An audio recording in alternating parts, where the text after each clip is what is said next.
اعوذ باللہ من الشیطان الرجیم بسم اللہ الرحمن الرحیم السلام علیکم ورحمۃ اللہ وبرکاتہ۔ آپ دیکھ رہے ہیں یوٹیوب چینل اور میں طالب محمد تجوید کورس کا آج کا جو ہمارا لیسن ہے وہ لیسن نمبر 58 ہے امالہ کا بیان۔ لیسن نمبر 58 امالہ کا بیان۔ امالہ کسے کہتے ہیں، امالہ کا لغوی معنی کیا ہے، اور امالہ جو ہے یہ بروایت امام حفص رحمۃ اللہ تعالی علیہ کے قرآن پاک میں کتنے مقامات میں آیا ہے، یہ آپ نے کیا کرنا ہے، پڑھنا ہے۔ امالہ جو ہے اس کا لغوی معنی ہے مائل کرنا۔ امالہ کا لغوی معنی کیا ہے، مائل کرنا، ٹھیک ہے۔ اصطلاح تجوید میں زبر کو زیر کی طرف مائل کر کے اور الف کو یا کی طرف مائل کر کے، یعنی اگر زبر آ گیا تو اس کو زبر کو کس کی طرف مائل کرنا ہے، زیر کی طرف، اور اگر الف آ گیا تو اس کو کس کی طرف مائل کرنا ہے، یا کی طرف۔ کس کی طرف، یا کی طرف، کیونکہ یا جو ہے اس کے ماقبل مطابق جو حرکت ہے وہ زیر آتی ہے، واو کے مطابق ماقبل حرکت کیا آتی ہے، ضمہ آتی ہے واو کے۔ آپ کی توجہ نہیں ہے، ضمہ واو جو ہوتا ہے اس کے مقابل مطابق جو پیچھے حرکت آتی ہے وہ کون سی آتی ہے، ضمہ، اور الف کے مطابق ماقبل حرکت کیا آتی ہے، فتح۔ یہی نہیں آپ کو پتا، آپ نے قرآن حفظ کیا ہوا، دیکھ لیجیے ناظرین، آپ یہ دیکھیے، یہ حالات ہے۔ قرآن کریم پڑھنے والوں کو بھی اس چیز کا علم نہیں ہے کہ الف کے ماقبل حرکت کون سی آتی ہے، اور واو کے ماقبل حرکت مطابق کون سی آتی ہے، اور یا کے ماقبل حرکت مطابق کون سی آتی ہے۔ تو اب آپ کو پتا چلا کہ الف کے مطابق ماقبل حرکت کون سی آتی ہے، فتح۔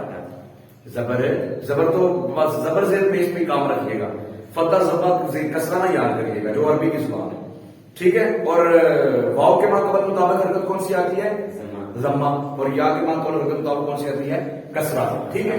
تو یہاں بھی وہ چیز ہے کہ زبر ہوگی تو زیر کی طرف مائل کریں گے، الف ہوگا تو یا کی طرف مائل کریں گے۔ تو بروایت امام حفص رحمت اللہ تعالی، جو کہ ہم اس وقت جو قرات پر عمل کرتے ہیں، جو قرات پڑھتے ہیں، وہ کون سی ہے، امام حفص رحمت اللہ تعالی کی، امام حفص رحمت اللہ تعالی، اور امام شاطبی رحمت اللہ تعالی کے طریقے پر امام حفص رحمت اللہ تعالی کی روایت کے مطابق پورے قرآن پاک میں صرف ایک ایسا مقام ہے جہاں پر امالہ ہوا ہے، جہاں پر امالہ ہوا ہے۔ امالہ کا لغوی معنی کیا ہے، مائل کرنا، کیا کرنا، مائل کرنا، اور اصطلاح میں کسے کہتے ہیں، زبر کو زیر کی طرف اور الف کو یا کی طرف مائل کر کے پڑھنے کو امالہ کہتے ہیں۔ وہ کون سے پارہ میں ہے، پارہ نمبر 12 سورۃ الہود، پارہ نمبر 12 سورہ ہود میں اللہ کریم فرماتے ہیں بسم اللہ مجریہا ومرساہا، بسم اللہ مجریہا۔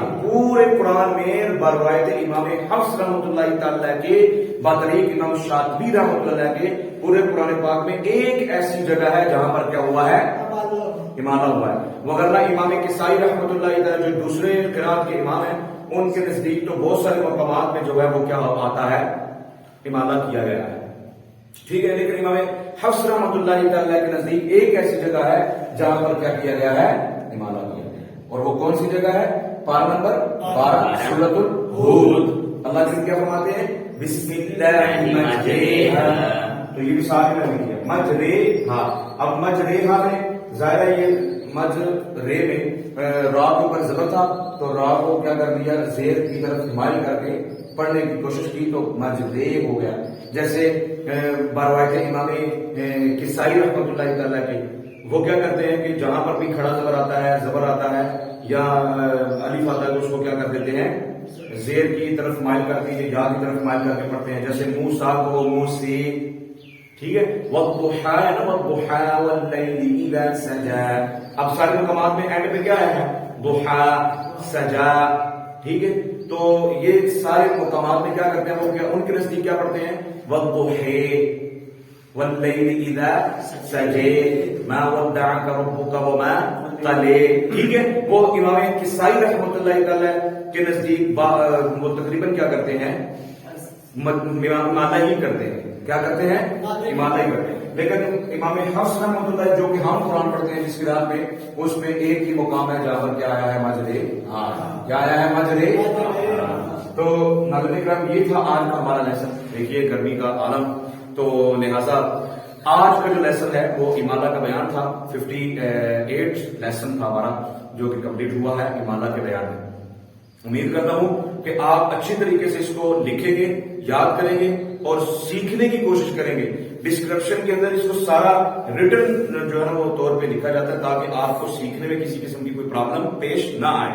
اور یہ طلباء کرام حفاظ ہیں، سمجھ لیجیے کہ انہوں نے پورا قرآن پڑھا ہوا ہے اور ان کو تجوید کی علم کا پتہ نہیں ہے، اور تجوید کا جو ہے یہ ایک علیحدہ شعبہ رکھ دیا ہوا ہے شعبہ حفظ سے، اور جب شعبہ حفظ سے شعبہ تجوید علیحدہ کر دیا ہے تو حفاظ کو کیا پتا ہوگا کہ تجوید کیا ہے، جبکہ تجوید بنیادی سبق ہے۔ جب بنیاد ہی قائم نہیں ہوگی تو آگے عمارت کھڑی کرنے کا کیا فائدہ ہوگا۔ تو اگلے لیسن میں ملاقات ہوگی، اجازت دیجیے، اللہ حافظ، السلام علیکم۔